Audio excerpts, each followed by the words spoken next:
Let's talk about financial advice. Are you actually following the right plan? The answer might surprise you because the rules change a lot, depending on just one thing, your income. So today, we're going to toss out that one-size-fits-all playbook and build a strategy that works for where you are right now. I mean, think about it for a second. Should someone making 40 grand a year be using the exact same financial plan as someone pulling in 150 grand? The answer? Of course not. Not even close. Their challenges, their goals, their opportunities, they are worlds apart. And that right there is the big idea we're digging into. The best way to handle your money isn't some static set of rules. No, it's something that has to grow and change right along with your income and your life. So let's break down that journey stage by stage. All right, first up, the $40,000 income level. This is what I call the financial foundation stage. And honestly, it's the most critical one because at this level, every single dollar has a massive, massive impact. This isn't just about making a budget. It's about building the solid bedrock for your entire financial future. So let's get real for a sec and look at the actual numbers. After taxes chew away at it, a $40,000 salary usually means you've got about $2,700 a month in your pocket. That's it. That has to cover rent, food, gas, bills, and hopefully maybe leave a little something to save. The margins are razor thin. Okay, so with that in mind, your goals have to be absolutely laser focused. There are really only three things that matter at this stage. First, you have to wage war on any high-interest debt. Second, you build that non-negotiable financial foundation. And third, you get creative and find ways to bring more money in. That high-interest debt, it's like an anchor just dragging you down. You know, the average credit card balance in America is around $5,700. An extra $100 a month just in interest payments might not sound like a lot, but when your budget is this tight, it can literally be the difference between making rent and not. Getting rid of that anchor has to be priority number one. Now, once you're making headway on that debt, it's time for your foundation, and that starts with an emergency fund. This is your personal safety net. Before you even whisper the word investing, you need 3 to 6 months of living expenses saved up.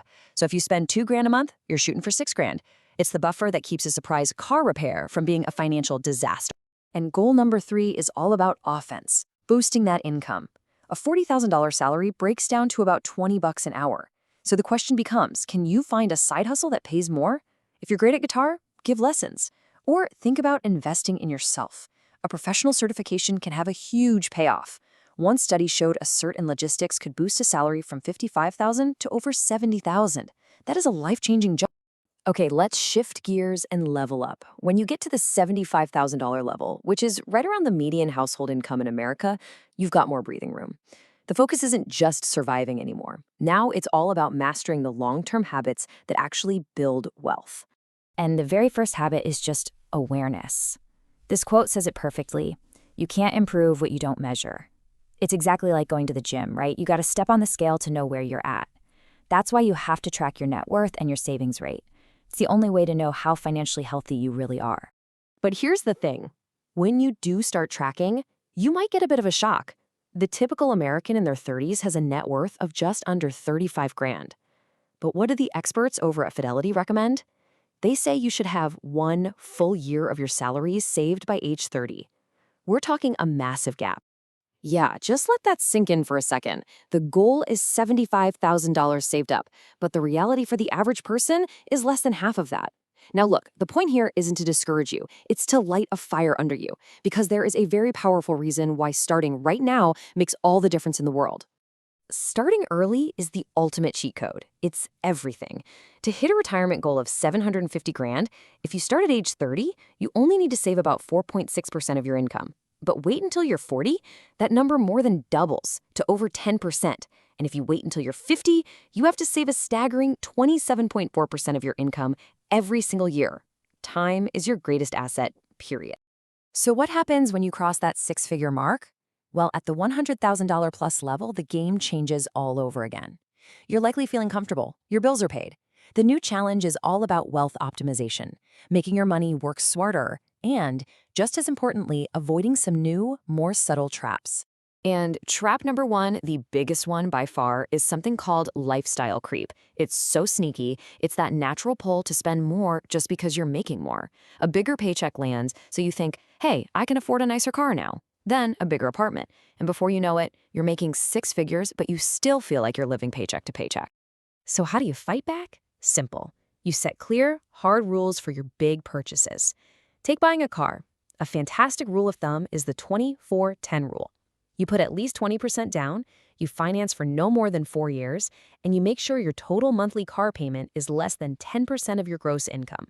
This simple rule can literally save you from yourself and keep one big purchase from blowing up your whole financial game plan.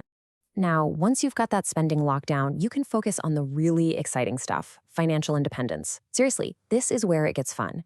If you've already got $250,000 saved and you're making $100,000, saving a consistent 20% means you could retire in less than 20 years. Bump that savings rate up to 30% and you could shave almost 4 years off that timeline. You're literally buying back years of your life. Naturally, some of you are probably thinking, okay, but can I go even faster? And this is where we get into some more advanced, and let me be crystal clear, much higher risk strategies.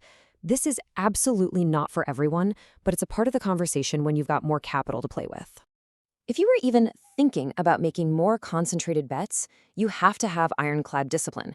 We're talking about using a tiny sliver of your portfolio, 5, maybe 10%, tops. And the most crucial part, you need a real knowledge edge. If you work in tech, maybe you have insights others don't.